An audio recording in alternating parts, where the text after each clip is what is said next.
দুপুরে আমি একটু খেতে বসেছি। তো দেখো তেল ঝোল করেছি। তো এটা হচ্ছে বাটা মাছ নিয়ে এসেছিলাম।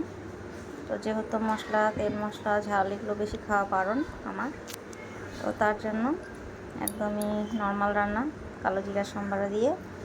আর বাটা মাছ নিয়ে এসেছিলাম, আর এই যে বাটা মাছের ডিম। তো বাটা মাছের ডিমটাও কিন্তু খুব সুন্দর লাগে খেতে। আর এই যে বাটা মাছটা কিন্তু আমার একটা পছন্দ না, কারণ কাটা থাকে খুব। আর এই মাথা, লেজ বাড়িতে তো কেউ খায় না, এগুলো আমাকেই খেতে হয়।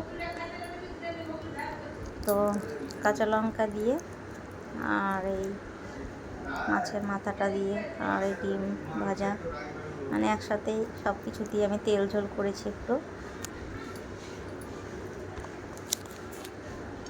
যেহেতু মশলা খাওয়া বারণ আর বেশি তেল খাওয়া বারণ, তার জন্য।